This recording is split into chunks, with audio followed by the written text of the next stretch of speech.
Erev Tov and welcome. Whether or not you know a great deal about Meir Kahane, you probably know somebody like him that fits this mold, which is somebody who is, you know, average in a lot of ways, nothing particularly spectacular. He's not a fool. He had a decent, actually quite a good education, although we'll see that there were some things he wasn't able to accomplish. But then a little bit later in life, he sort of reinvented himself to respond to what he perceived as either a problem or an opportunity to become famous and to create a legacy. But unfortunately, the way he chose to do it, even if it was an issue that people were concerned about or afraid about, all he did was stoke that fear and turned into what some might call a provocateur. In modern parlance, people like to use the word troll, which is somebody who just likes to stoke anger and stoke fear and really push people just to get under their skin and not really accomplish much. All they do is just get people angry and they become very infamous for it. Not necessarily loved, although there are people who praise these people and there are those who think they're the worst people ever. So even though that was a very vague description, again, you could think of lots of political people who fit into that. They were like, for a long time, but they made a career out of just really ticking people off.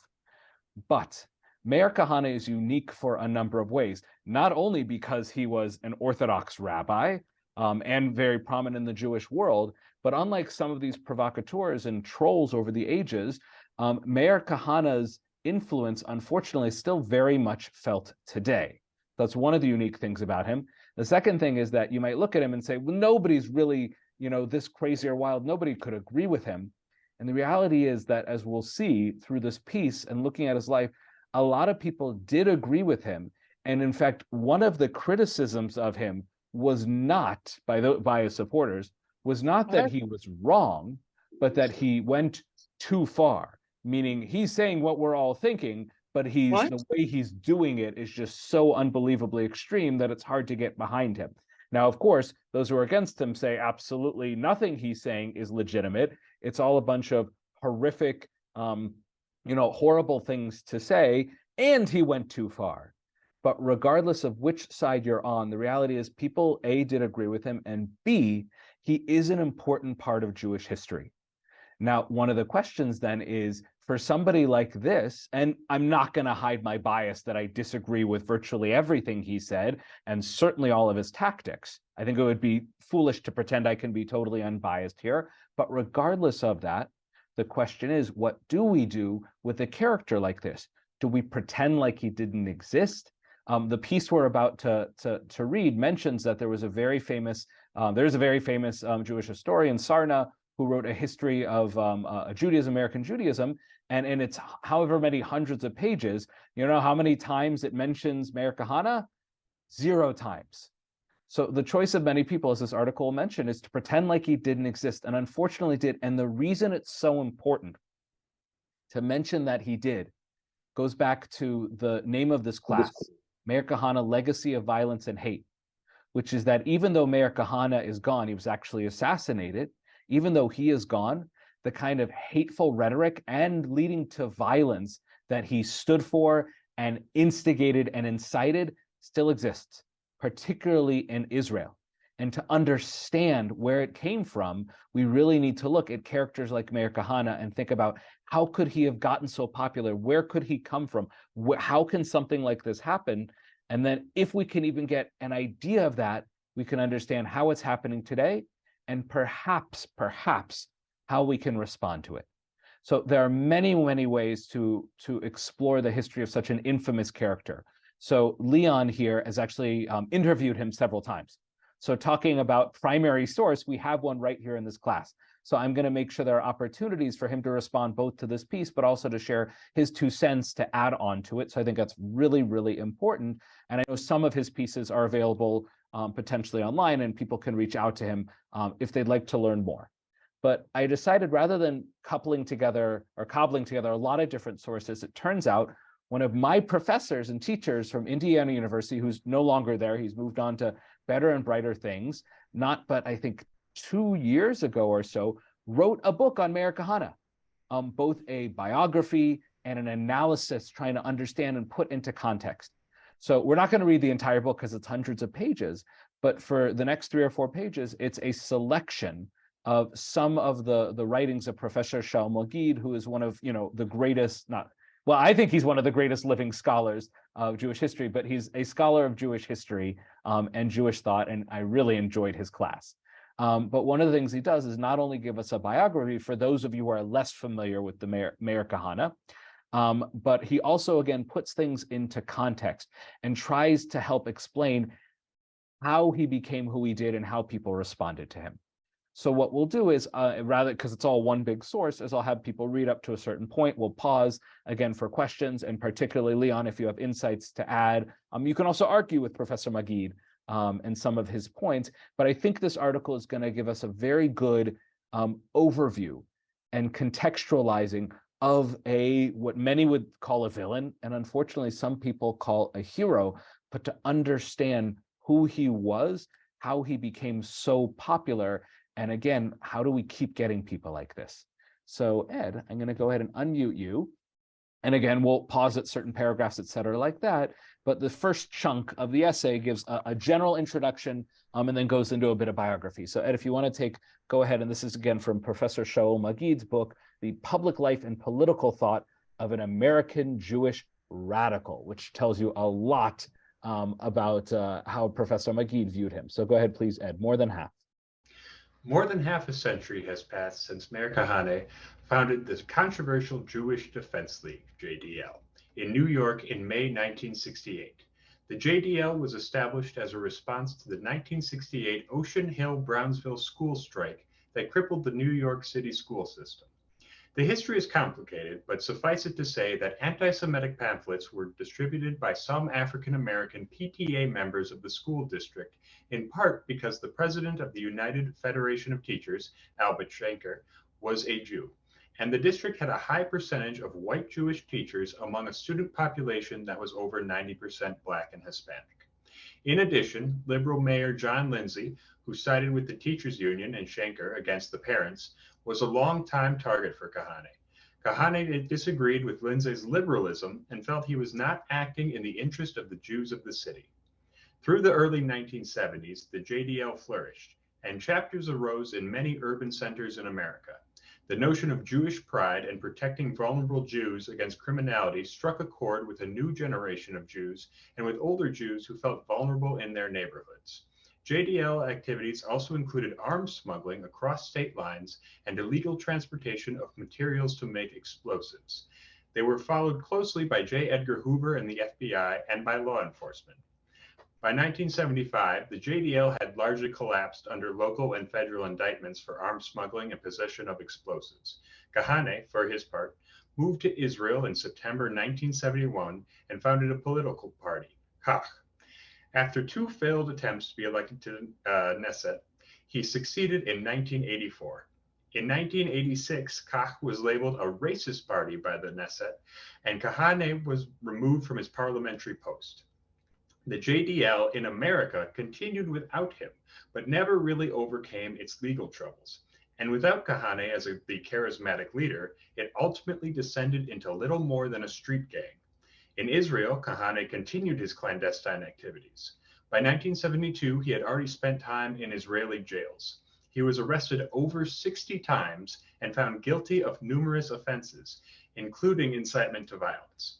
His organization was labeled a terrorist group in Israel, and many of its members spent considerable time in America and Israeli prisons. Excellent, Ed. So that was a very good introduction. And a few things to note here that are very important to this story is, depending on how you look at this, that there was, anti-Semitism against the Jews. There was threats of violence against them.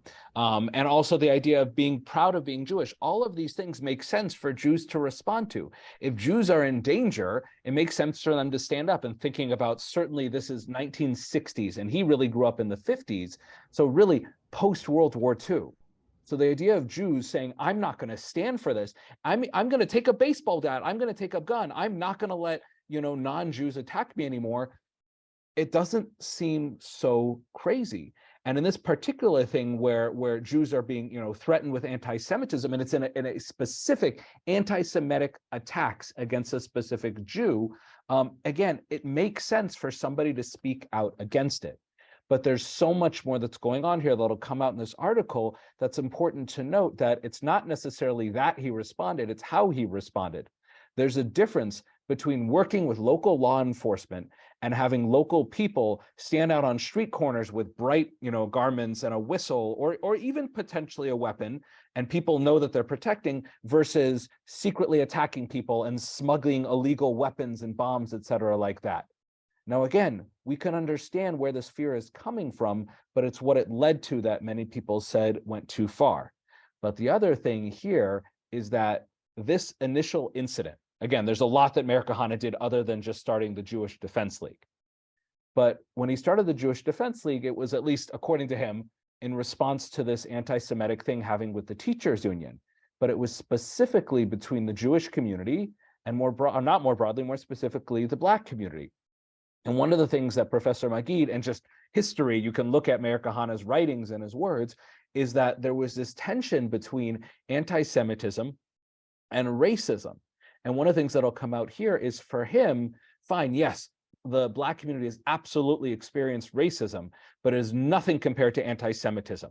Their racism doesn't, it's not even in the same category. They're not special like we are. The hatred towards us has been around forever, and therefore we are special, and we need to be proud of that and fight against it.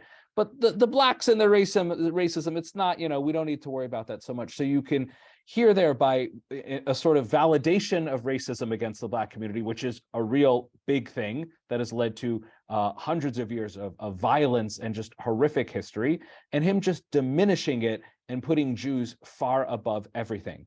So what he does is he takes all of these potentially valid points or things that are real concerns and blows them out of proportion, which is often what politicians do. So in no way am I defending Meir Kahane. That's not my point here. My point is to kind of look at him in the context of these other demagogues, these characters who might take something valid that really should be dealt with, and then whether he had an ego issue or he just really felt that, this is the only way to help Jews was to make it a bigger deal. There's a lot of different ways to analyze it, but I just wanted to emphasize those points there. There's a lot going on behind the scenes, rather than just Jews are afraid, let's stand up for them. And the way he responded to it represents that there's a lot more going on here. So I actually do want to pause for a moment, because that was kind of a lot of background around the JDL. Are there any questions? Or Leon, you can add stuff later as you see more of this piece, but anything now? Excellent. So actually, Gloria, I will unmute you. So this next section here is more of a general biography of Meir Kahane. And again, Professor Magid is going to emphasize some of the components that would have led him to becoming someone who was such a staunch fighter for the Jews. Because at the end of the day, if you say, fine, I don't care about his racism, I don't care about the violence, what is he trying to do? It looks like all he's trying to do is help the Jewish people, which is what many American Jews saw and many Israeli Jews eventually saw and still see today. Politicians like Ben Gvir, is famously for having a poster of Meir Kahane in his home, because to him, Meir Kahane is someone who said, Jew first. And again, whenever we see a certain people or country first, that usually has some unfortunate connotations. But what did Meir Kahane do? He fought for the Jew, tooth and nail. He would do anything to protect the Jews. That's not always a good thing. So Gloria, go ahead. Meir Kahane was. Meir Kahane was an American Jew. He was born in New York City on August 1st, 1932, and raised in a middle-class neighborhood in Brooklyn. He spent his adolescence among Jews, many of whom had survived the Holocaust, in a community reeling from the devastating effects of the Nazi genocide. The Holocaust was ever present and at the same time absent. It surrounded everything, but was often hushed up publicly. Kahane's immediate family was not directly affected by the Holocaust. They had emigrated to America or Mandatory Palestine before the Nazi onslaught. After high school, Kahane spent 13 years attending the Meir Yeshiva in Brooklyn. The Meir, as it was called, was transplanted from Russia via Kobe, Japan. where many of its students fled after the Nazi invasion of the Soviet Union. Its New York branch opened in 1946 with support from American Jews, one of whom was Kahane's father, Charles. So one thing before, and I'll have you read a bit more, Gloria, is to point out here is that if you had met with Meir Kahane and said, can you teach me a page of Talmud? He could do that. He was fluent in those texts. He was an Orthodox Jew through and through. So one of the things is, how can an Orthodox Jew be so violent? Could an Orthodox Jew, and in fact, in Professor Magid's book, he points out he was at a kiddush somewhere, at a modern Orthodox shul. And I don't know, I think he mentioned that he was writing this book on Kahane, and the guy leaned in and he whispered because he didn't want people to hear, oh, Kahane was right about absolutely everything. He was such a great guy. So that's another disturbing component there, is that he spent the beginning of his life learning deep Torah. And yet out of that came this different person. Now, again, you could say that some things might have happened in his life to change his view. And Professor Magid hints to it as being surrounded by, Holocaust survivors and that fear. But one of the things that's important here is, rather than to say that Kahane was a psychotic, schizophrenic, nutjob, violent, evil demon, not what he was. And the reason it's important to not say that, even though what he did was reprehensible, many of the things he did were reprehensible, and he liked to just rile people up, which is he was a jerk in a lot of ways. I think I could just say that. But the reason it's important to not just demonize him is that anyone could become him. The kind of views that led him to become this larger than life figure with all the awful things he did, he was still a human being. And there are factors that, again, another yeshiva student, and we'll actually look at that at the end of the class, an observant Jew who lives a life of Torah, who's a medical doctor, could be led down this path. And that doesn't mean, and that's one of the dangers of pointing to anyone and saying they're not human. Because if we say that, then we miss the fact that anybody could turn into this. And by learning about people like Kahane, we can figure out how people get so radicalized. And that word radical to terrorist, and he was a terrorist in pretty much every practical way. How do people become radicalized, and how can we prevent that? So again, the beginning of his life. So I mean, like my in-laws family, my wife's grandparents were Holocaust survivors. My mother-in-law is the sweetest person, other than my own mother, that I've ever met. But she grew up with learning about the Holocaust and the horrors, a very important part of her identity, and her brothers, my wife's uncles as well. But they didn't turn into this. And this guy's learning in one of the premier yeshivas, learning about one of the darkest times of humanity. How did he become who he was? So Gloria, continue on, please, during his years at the Meir.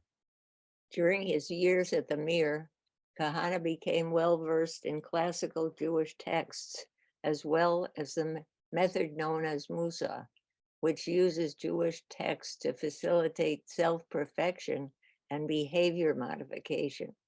Interestingly, while he served as rabbi of a few congregations in Queens and Brooklyn, New York, in the 1950s, his early career and writings do not exhibit his yeshiva training. Among his young JDL constituents, he was called the Reb, a hip euphemism for rabbi. But it isn't until he settles in Israel in the early 1970s that one sees his religious character come to the fore. In general, as will be discussed in chapters 5 and 6, Kahane became a religious figure in Israel in ways he was not in America.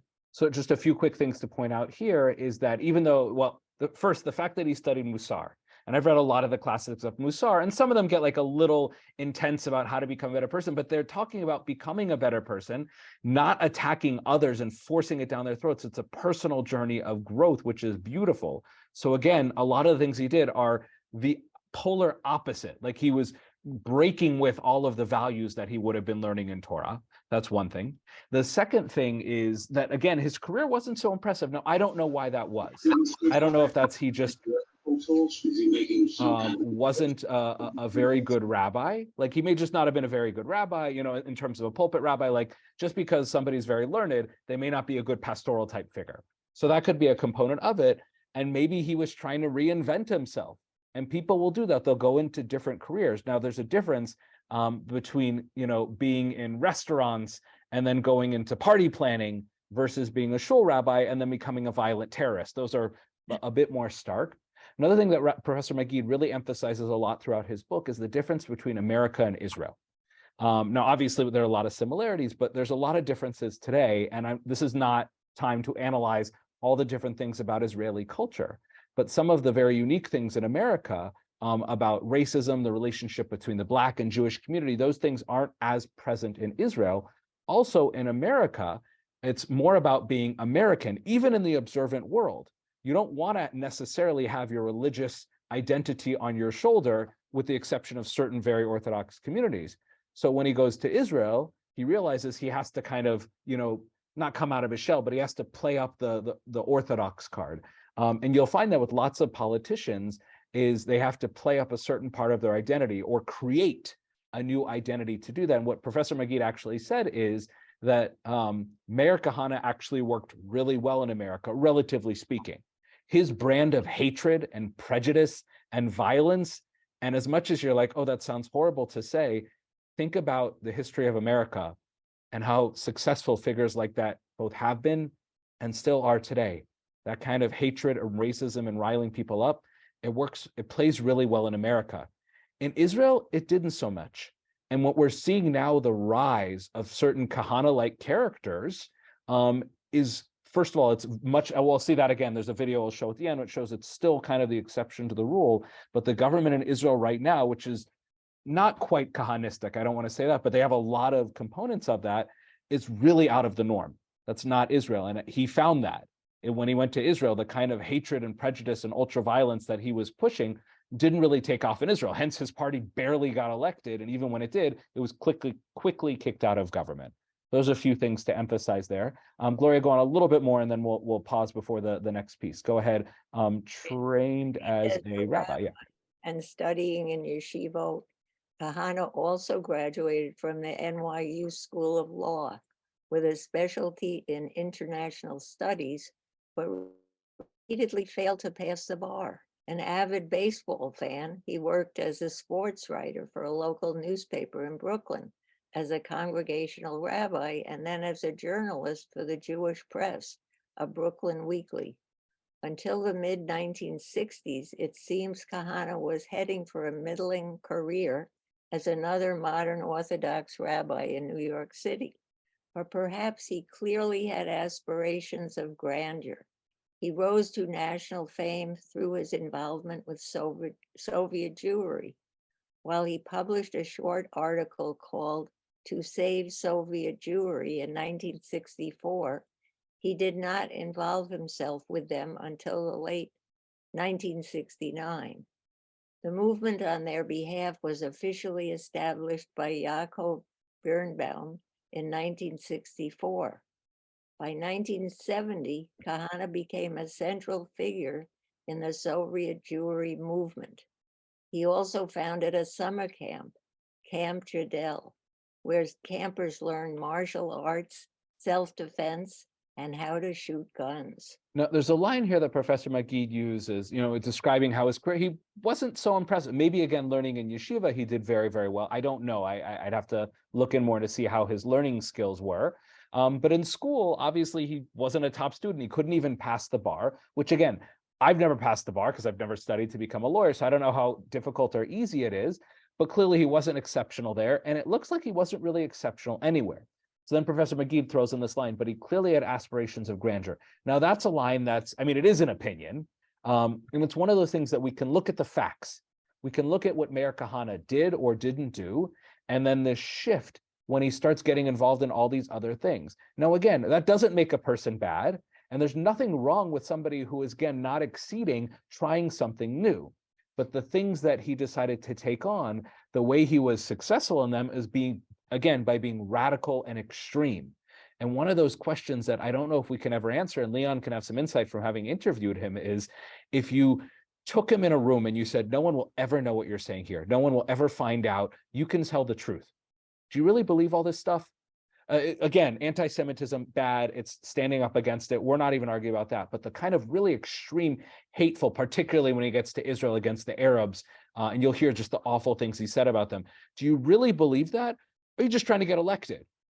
And if you could do that with I wish we could ask that of every politician today. Do you really believe what you're spouting? And sometimes they get so caught up in it, they don't even know what they're saying anymore. But again, at some point in his career, Kahane got caught up in this new persona, which again, there's nothing wrong with trying to reinvent yourself, but what he became was just really damaging to the Jewish world and the world in general. So again, I'm going to pause here for a moment. Any thoughts, comments, questions? Again, Leon, if you have any insights, yeah, you can go ahead and mute yourself, and then I'll have you take over reading after your question or when you addition. mentioned that, do you really believe that I asked him that question? But I was doing it as a reporter. Of course, it was going to be written down. So I don't know if that makes a difference or not. But he did say he really did believe it. And in his book, which I have here, Why Be Jewish? Yeah. He basically said that according to him, Judaism has a truth that nobody else has. And that was the kind of the basis. But yeah, at least from what he told me, he really did believe what he was doing and what he was preaching. At least when he answered my question. That's so interesting, because there are plenty of wonderful, sweet, peaceful, rabbis and Jews who say that Judaism does have a uniqueness, something to teach the world, but they don't think that Arabs are all vermin who need to be exterminated or kicked out of the land of Israel. So when you ask, and this is not questioning what you said, it's when somebody asks him, do you really mean what you say? And he says, yes, I do. What does he think he's saying?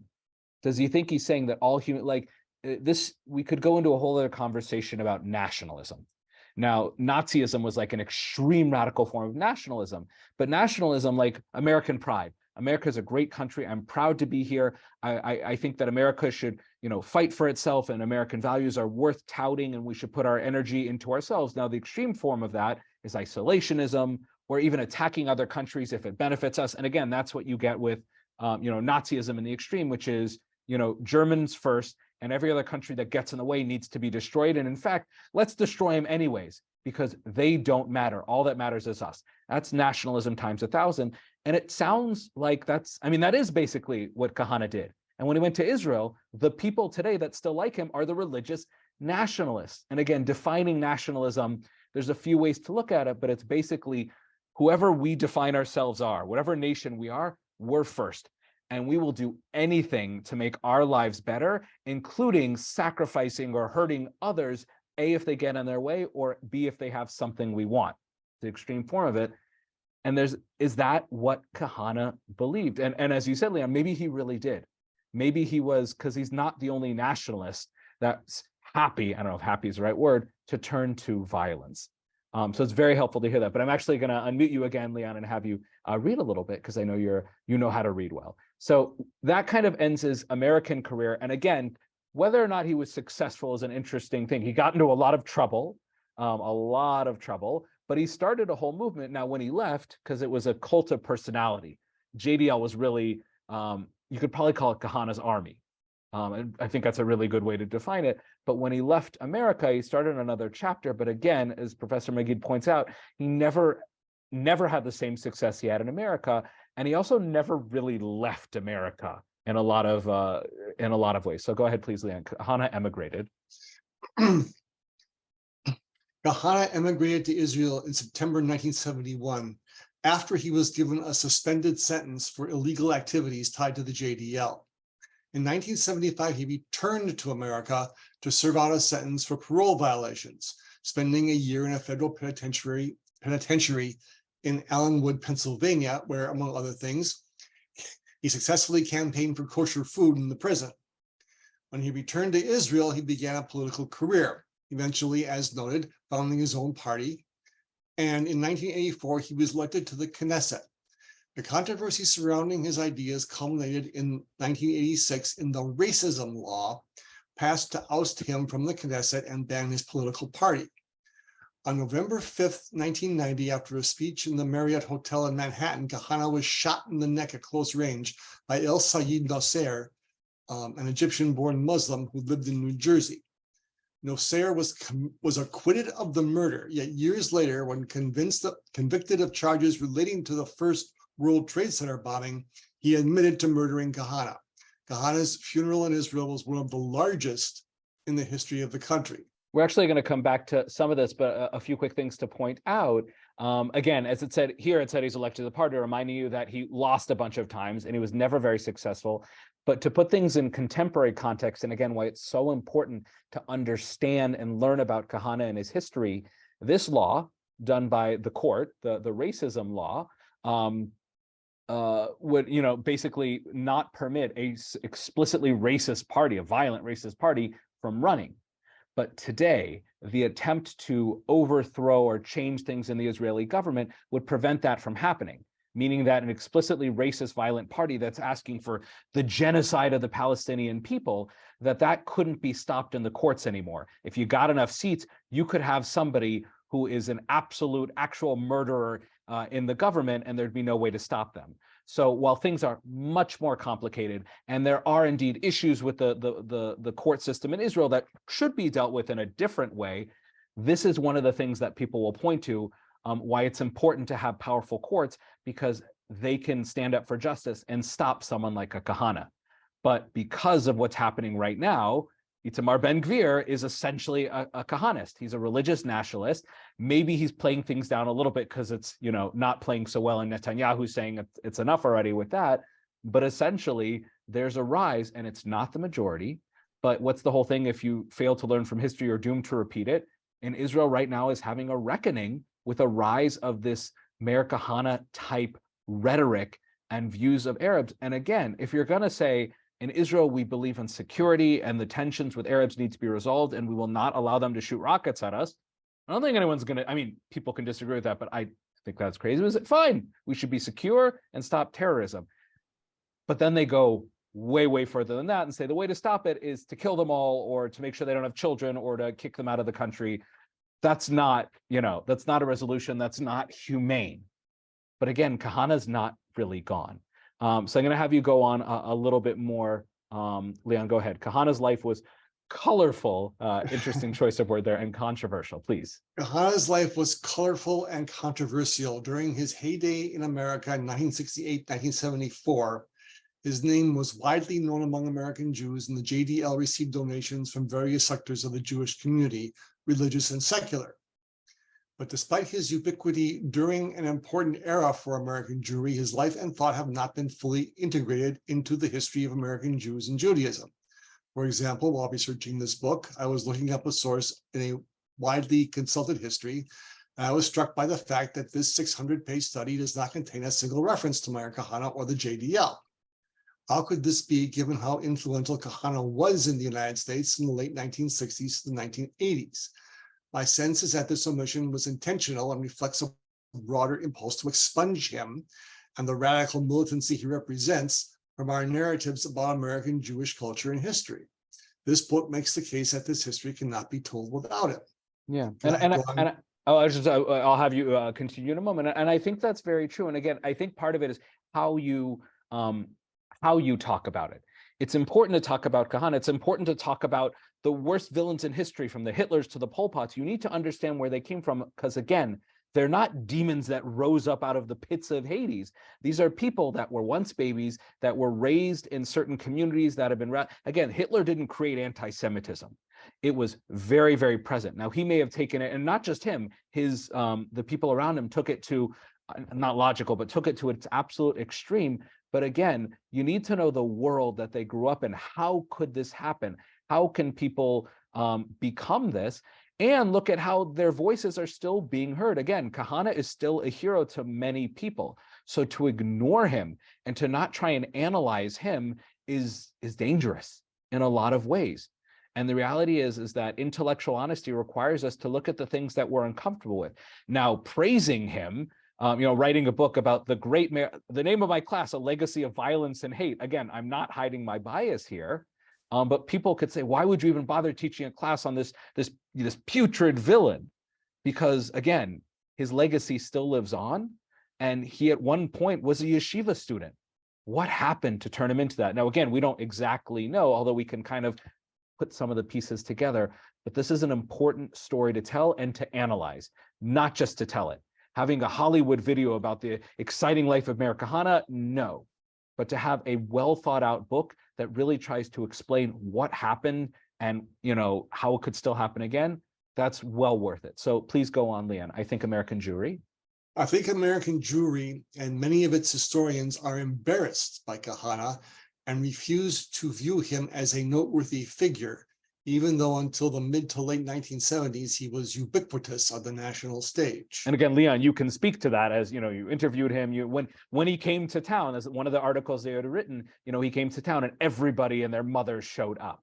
But did he come to give a high-level shiur or to make some interesting points and argue for something? No, he came to anger people and get press and stuff like that, to become more popular. And you're nodding your head, and I know you're more of an expert than I am. So it's like, but that's what he did. And again, we see politicians that do this, but some of them accomplish virtually nothing. And sadly, he accomplished not as much as he wanted to, but still too much. Any other questions before we move on? Well, I just wanted to mention, though, that please. In the article I shared with you, I recall an incident where in Kahane's, the first of his 2 visits to Milwaukee that he had when I was on the Chronicle staff, he tried to provoke a confrontation with Judy Mann, who was then head of the Milwaukee Jewish Council. He took a bunch of news media people, including me, and tried to invade her office, basically, but she ran away, and she didn't. She left the office and made sure she would not confront him to prevent having this kind of a media circus type event. Absolutely. A few weeks ago on Shavuot, we had our guest speaker, Delilah from Hillel, she talked about something called cancel culture, which is where you have people that do things that are just, beyond the pale, just awful, whether they say something awful or do something awful, and people just stop. Often it's celebrities. They're not hired for movies anymore. No one will go to their concerts, buy their music, etc., like that. And I think there's a difference between not giving someone like this a platform when they're trying to get on the news networks, and certain news networks are more happy to give them platforms than others, versus once a character has had an impact on history, canceling them, as I said, can be dangerous, especially if their impact is still felt. So pretend like he never existed is to prevent us from learning about it. Yeah, Leon, please. No. My phone's ringing here. I gotta. Okay. I'll let the machine answer it later. Okay, no worries. Actually, if you want to, we can hear you fine. If you want to go on for a little bit more down to the next ellipses. So rather than viewing. All right, rather than viewing America as Kahane's prehistory and his career in Israel as having significant and lasting impact, I view Kahane and his significance the other way around. America was where his impact was really felt, and Israel was a kind of coda where he ultimately did not succeed, in part because his thinking remained mired in an American discourse. True, there is a significant afterlife of Kahanism in Israel until today, but that afterlife is in large part the product of a homegrown Israeli Kahanism or neo-Kahanism that is less about him than we imagine. The Kahanism of Meir Kahane was a dismal failure in Israel. Kahanism was, not in its tactics, but in its worldview, far more successful in America than we imagine, precisely because he was and remained a product of post-war American Judaism. His story is not only a Jewish story, nor is it only a Jewish American story. It is a story of religion and ethnic identity in America in the second half of the 20th century. Kahane's Jewish radicalism is an untold chapter in the radicalism of race, ethnicity, and identity politics in the 1960s and 1970s. So thank you. And as I said, one of the things that Professor McGee talks about a lot, and I took it out because I thought that it was a very, very long section, is comparing racism against the Black community to anti-Semitism, and how in the writings and just, again, the worldview of Meir Kahane is anti-Semitism was totally different. It was much more important. And he, even though he recognized that the Black community had suffered racism, it didn't really matter compared to Jewish anti-Semitism. Jewish anti-Semitism or anti-Semitism against the Jews is baked into the history of the world. Jews are always hated, and it's actually a unifying force. It's something to be, I don't know if proud is the right way of it, but it's something to make us stronger to fight against it. Whereas racism against the Blacks, again, they'll get over it. It's a product of history and event. And this is one of the things that he seemed to think, eventually they'll get out of it. Now, if you ask someone from the Black community, first of all, I hope they do. I hope racism absolutely does end, but diminishing the impact of it that is still going on today is very hurtful and very untrue. Now, is anti-Semitism different than racism? Certainly. There's a lot of factors that are different, but at the end of the day, it's hatred of a minority for no good reason. It's hatred of a people without any reason for it. And it doesn't, you cannot diminish or raise one's hate, over that of another. But that's what Meir Kahane absolutely did. And many people in the Black community have said that obviously the Jewish and Black story, there's similarities and a lot of differences, but they're communities, minorities that really should, and the Asian community, all minority communities really need to band together to fight against this. That's not what he wanted. He, and again, Leon, you pointed this out, as he saw Judaism as unique above all. Jews, I don't think he wanted them to rule the world per se. I hope he didn't want that. But Jews stand on our own. Nobody's like us. Nobody's as strong or as special as us. And you think that you've been hurt. Nobody's gone through what we have. And that is, again, dangerous thinking, and it diminishes the humanity of so many other people. So we'll go on and finish this piece. And then again, there's a short video at the end that I think really will add a lot to the conversation. So Lindsay, I'm going to go ahead and unmute you. And lovely to see you again. And go ahead, please. And now he's going to get into, Professor Magid is going to get some of like the analysis after the fact and trying to put things in a context. So again, Kahane is best viewed. Hold on. Uh-oh. Oh, there you go. Okay. Oh, muted again. I can hear you now. Touch nothing. Can you hear me? Okay. Yep, go for it. Kahane is best viewed. Okay. Kahane is best viewed as a cultural icon who was able to shift the discourse of American Jewry and later Israeli politics through sheer will, perseverance, and maniacal certitude. Kahane was a Jewish radical, a militant advocate for Jewish pride, and a destructive force against human decency. But he was also an influential critic of the hypocrisy of the 1960s and 1970s American Jewish liberalism. Excellent, thank you. You read very well, but I think the puppies were saying, no, mommy, please stop. Don't worry about that. But I think, again, Professor Magid here makes a really good point here, is that everything he did was awful, but he also was quite successful at it. And there are things that he said, criticisms that he said, that were potentially valid. Again, you could talk, I wasn't there in the 60s and 70s, but maybe that's one of the issues with people like this who are so extreme and radical, is even if they have points to make, they often get lost in some of the horrific things that they say and do. So Gloria, I'm going to go ahead and unmute you. And if you would take over at Kahane was not distinctive. And this is one of the things that's scary and true, unfortunately, at the same time. Go ahead, please, Gloria. Kahane was not distinctive. Kahane was not distinctive in holding racist views among many who lived in his Orthodox community in those years, and sadly, even today. Yeah. And he often stated, "I say what people think," meaning on the question of race, he was arguably not far off. Here, then, we can ask whether the race issue shows that Kahane's radicalism was faulty. The racism law that removed Kahane from the Knesset was not necessarily an indictment of his call for Jewish power and exclusivity, but reflected the fact that he had gone too far and framed those attitudes in a way that most Israeli Jews felt was unacceptable. In a sense, Kahane introduced the race issue to Israel-Palestine very forcefully. The conflict had often been framed as pure nationalistic, and Kahane's assertions of racialization made many Israelis uncomfortable. So on a point here, to say that Kahane, everyone agreed with him, but he was just too radical, that's certainly an oversimplification. And I don't think Professor Magid is making that point. But to make the point that, I don't know if unfortunate is the right word, the reality is that some of the things that he made concerns about the Arab population becoming bigger and them being a threat to the Jewish people, a lot of Israelis still feel that today. Now, are they like, oh, we totally agree with Kahane, he was just too extreme? I can't say that. You have to go to each one individual. But again, the relevance of this is what some of our politicians are saying today about women, about minorities, about immigrants, and the people that vote for them. If you said, do you really agree with that? And would they all say, I do, I don't like the way he does it, And I think many of you heard that about certain politicians. I don't like the way he does it, and what he, the way he talks, it's a little bit too much, but ultimately I agree with his views.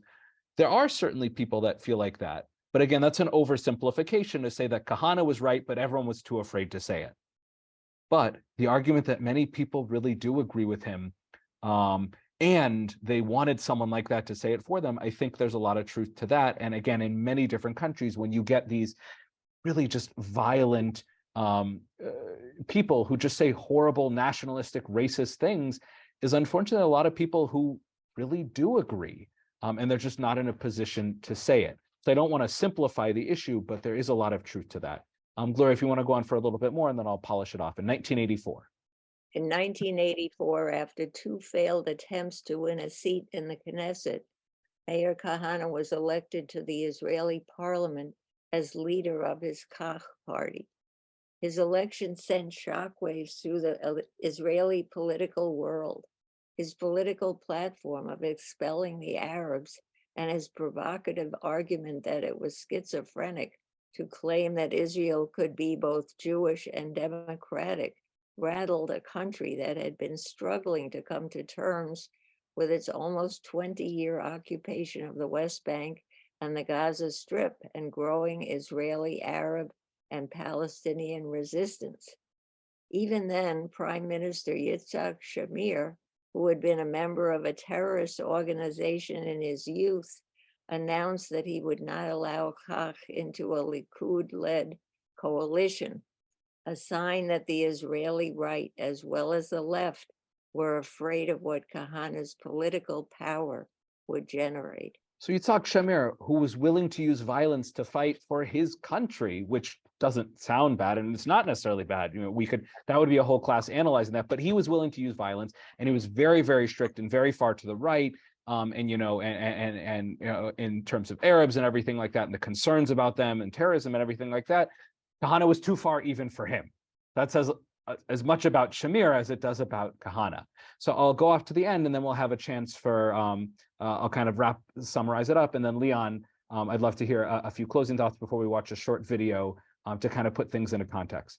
So, and thank you, Gloria. What Kahane and his allies would do with political power had been made clear 3 years earlier, when in May 1981, he took out a full-page ad in the Israeli daily Ma'ariv, a newspaper, meaning evening, entitled, "She is a daughter of Israel. Perhaps your sister, your daughter, or granddaughter." The ad spelled out some of Kahane's proposals for the upcoming Knesset election. And how many of you have heard these ridiculous ads that are, racist about, like, it could be your daughter next, so we have to throw these people that look different in jail? Like, that's just the worst kind of stuff, and it's often used against Jews. These included 1, a law forbidding the abomination of assimilation and communion with goyim, meaning non-Jews, in this case, Arabs. And if your blood is boiling, good, tea with it. 2, a mandatory prison sentence for any Arab who had sexual relations with a Jewish girl or woman. And a pause there. Historically, what does this sound like? This sounds like the kind of laws that were passed before it was America, that were passed here in this country against the Black community. The kind of, and even after it was America, the Jim Crow laws: you can't marry in, you can't have relations, you can't date, or we'll throw you in jail, or they would have lynchings. This is the worst of racism. But again, what Professor McGee pointed out is that this is very American. This is very American, particularly in the 50s and 60s, before the civil rights movement really had a chance to take off, even though it has a long way to go. It's not insane to think that somebody would be influenced by that kind of racism, and he tried to bring it to Israel. 3, a law restricting the United Nations forces from engaging in any type of relations with the Jewish population. In addition, Kahane later declared that if elected, he would strip all Israeli Arabs of their citizenship and work towards expelling any who refused to relinquish it. Kahane actually submitted such a bill, called the 3 Tolls Bill, to Knesset in late 1985. When I was -1 years old, it did not pass. Fearing significant repercussions from Kahane's newfound platform and sensing its popularity among sections of the electorate, and that's an important thing. It's not like he was a monster that everyone just said, we want nothing to do with him. He won seats. People, maybe not the majority, but there were people who supported this, which should make us I don't want everyone to walk away scared, but we should be concerned, because it's true in America as well. There are people who do hold these deeply hateful, violent, racist views. Israeli legislators took the drastic action of amending the country's basic laws to bar racist parties and candidates from running in Israeli elections. Known as Article 7A of the Basic Laws, this amendment rendered Kach illegal, and Kahane and his party were removed from the Knesset. The reason given by the Knesset was that Kahane and his followers were inciting racism and endangering security, which is pretty much true. This law was clearly legislated for it, but it didn't say we're getting rid of Kahane. They're just any party that does this is out. But this law was clearly legislated for Kahane and Kach alone. It was never successfully invoked again. I wonder if it could be invoked today. In his 1972 book, Time to Go Home, which again sounds very racist, published a year after his emigration to Israel, Kahane declared that America cannot protect its Jews from anti-Semitism. He viewed anti-Semitism as a ubiquitous part of the human condition. That's what I was saying before. Like you can't get away with it. It's just part of it's baked into the laws of the universe. Sometimes dormant, but never absent. When times are good, people dislike Jews quietly. When things are not so good, they dislike them loudly. And when things are critical, they hate them violently and act on their hate. It is part of the hardware of human civilization and part of the divine plan not to enable Jews to become too comfortable while living among the Gentiles. So Kahane, in this almost, I don't want to say prophetic, but this messianic type vision is that God created the world so that the Jews could never live amongst the non-Jews. They would always be under constant threat, and they always have to stand up for themselves. But really, they should all get out of these countries, go to Israel. Anyone in Israel who's not a Jew should be kicked out, potentially with violence. And then that's the way the world should be. Now, again, you can take apart this argument and say, has anti-Semitism been around for a long time? Yes. Has it been a threat to the Jews? His thing about, this hatred of Jews is always kind of there in some way, and sometimes it's more or less. There's a lot of truth to that. The idea that Israel is the traditional homeland for the Jews, and there are values, many agree there's a value to moving to Israel, and it could be a safe haven for the Jews. Yes. The Arab population in Israel, if they outnumber Jews, will it change the nature of the state? Yes, all of these things are true, but there's a way to talk about them. There's a way to approach them that doesn't lead to utter hatred, dehumanization, and violence. So the challenge with the Kahane is he's responding to a lot of things that people are concerned about, things that for the Jewish community are valid to talk about, but his solutions for them are just insane is not the right word, but they're way too far. They're radical. They're dangerous. They put everyone at risk. And also, I didn't talk about this. They make the Jewish people look bad. There's this phrase in Hebrew, Chilul Hashem, disgracing the name of God. People like this make people think the Jews are just violent monsters. There's a reason Kahane is erased from history. We don't want anyone, he was an Orthodox rabbi. We don't want anyone to think they're Orthodox rabbis like that. But the reality is, if you go to certain communities like the settlements in Israel, you can find ones who probably would nod their head at everything Kahane said. So Kahane is not someone that should be ignored. Understanding him and how he came to be who he was is very important. Was he actually that crazy and violent, or was he just playing a political persona? As Leon pointed out, he said it was really what he believed, and there's probably some truth to that. But again, we can look at the politicians today and say, it's hard to believe they actually believe everything they're spouting. I think they're just trying to get votes and become popular. Truth is probably somewhere in between. But there's a lot of Kahanas out there, not just from the Jewish people against the Arabs. There's Kahanas from the white community in America against minority communities. I don't want to say there'll always be a Kahane. I hope that the idea of this violent nationalist radicalism, eventually we grow out of it as a society, as a civilization. There are a lot of Kahanas out there. And the reality is, particularly in Israel, Kahanism, or at least a new form of it, has not gone away. So what I want to do is pause. Leon, if you have anything to add, I want to give you a space for it now, and then we'll conclude by watching a short video, and I'll explain why in a moment. So yeah, is there anything you'd like to add, Leon, before we move on to our final piece? There's a lot I'd like to add, a lot I'd like to say. One of my opinion articles that I wrote for the Chronicle was an analysis of some of Kahane's views. And as far as I'm concerned, first of all, I gotta tell you, number one, I disagree with him. Number two, the man actually embarrassed me in public. So he actually insulted me personally. Yeah. But number three, he fascinates me, and he's fascinated me for years. And he does so because he's not a racist. He is a religionist. He looks for He's sort of the equivalent of like the Christian fascists or the Muslim fascists who want to make a perfectly religious society, a religious fascist society. And it's expelling the Arabs, not because the Arabs are an inferior race, but because they're not Jews. Oh, interesting. And when Arabs convert to Judaism, in fact, he even says in Why Be Jewish that the Jewish chosen people idea is not about racism. He says that directly, but he does want Israel, he did want Israel to be a halakhic Jewish fascist state. Yeah. Jewish religious fascist state. He was against That's democracy. different from being a racist. Yeah. And that's one of the things, because as far as I know, there may be other Jews who think this, but he's the only one I know of who confronted the world this way publicly and actually put it out there. Yeah. When there may be Jews who quietly wish that Israel could be a halakhic state and a Jewish religious totalitarianism, but he was the only one who said it publicly. And that's what interested me about him. No, So, and I think I could say more about it. That's probably enough for now. I really appreciate. No, I really appreciate that, and I think that helps put things in context. And a lot of the things he said certainly sounded racist and was similar rhetoric. And again, he was influenced by the racism in America. But the way you point out, it's not about people's blood. I don't know what he thought about people who look different, but it's about Judaism is the best of all, and particularly in Israel, there can't be anything other than Judaism.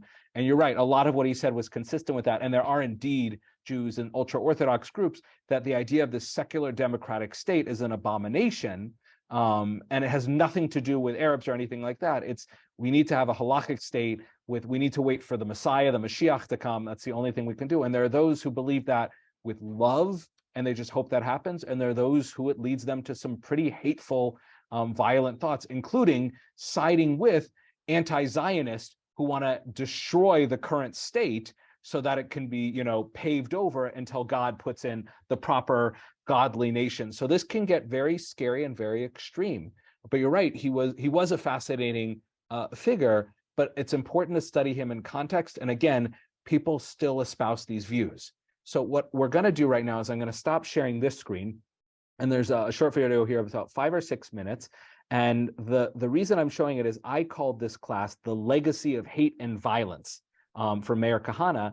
And one of the most horrific examples of his legacy of violence was Baruch Goldstein, he murdered many, many people. Well, I'll let the video speak for itself, but one of the things this video does is explains how Kahane influenced one fellow observant, well-educated Jew to do something horrific. But as you watch the video, you look at things in context and you're like, I understand why he's angry and want to retaliate. I disagree with how he did it. But if you put things in context, and again, it's not defending it at all, but it's just trying to understand how these people can be led to do what they do, and Kahane is a big part of the story. On a February day in 1994, a terrorist fired an assault rifle into a crowd of worshipers at one of Israel's holiest sites. When the shooting was over, 29 people lay dead, not including the attacker, and more than 100 were injured. The perpetrator was an American-born Jew, a medical doctor by the name of Baruch Goldstein. His victims were Arabs worshiping at the Cave of the Patriarchs in Hebron, a place holy to both Muslims and Jews. Jews around the world were quick to condemn Goldstein's horrific and indefensible act, but they couldn't fully distance themselves from it. Goldstein was an Israeli citizen, a proud Zionist, and someone who identified with the religious community. Now, we'll never know exactly what drove Goldstein to do what he did, but his actions demanded a reckoning from the nation he considered himself a part of. Did they bear some sort of responsibility as Jews for what Goldstein did? And after a murderous act that shocked the national conscience, where were they supposed to go from here? Baruch Goldstein was born in 1956 in Brooklyn, New York, to an Orthodox Jewish family. He received a Jewish education and eventually earned a medical degree from Albert Einstein College of Medicine. Later, he joined the Jewish Defense League, or JDL, a radical organization founded by Rabbi Meir Kahane, whom Goldstein had known since childhood. The JDL's stated purpose was to combat anti-Semitism, but their methods were sometimes violent and often illegal. In 1982, Goldstein immigrated to Israel. There, he served as an emergency physician in the Israeli army and settled in Kiryat Arba, a small Jewish community bordering Hebron. He also reconnected with Kahane, and the two developed a close relationship. Goldstein became an active member of Kach, a political party Kahane had founded about a decade earlier. In Israel, Kahane found an audience among ordinary Jews. Some Jewish Israelis were convinced that Palestinians and Arabs in the surrounding countries would never agree to live in peace with the Jewish state. They appreciated Kahane's tough stance against territorial concessions and his plain-talking style. But for many, his zeal to achieve his goals by any means necessary went too far. For example, he was implicated in conspiracies to kidnap a Soviet diplomat and bomb the Iraqi embassy in the US. In Israel, Kahane was arrested dozens of times for a variety of offenses, including planning attacks against Palestinians in response to terrorist assaults on Israelis. In 1990, an Egyptian-American terrorist assassinated Kahane in New York. His funeral was attended by about 150,000 people, which made it one of the largest in Israel's history. Kahane and Goldstein, who viewed the rabbi as his teacher, shared some prominent ideas.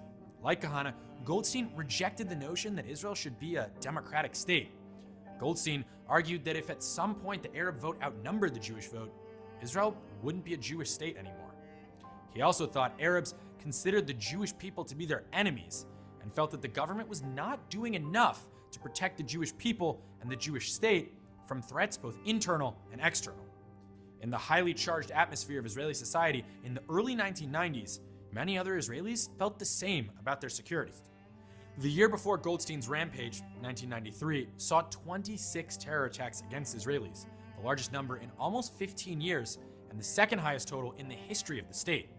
45 people were murdered, and 1994 was even more deadly, with a record 42 terror attacks against Israeli citizens. Fear and terror gripped Israeli society. As a medical doctor, Goldstein was exposed to the trauma of these attacks firsthand and saw a close friend murdered in 1993.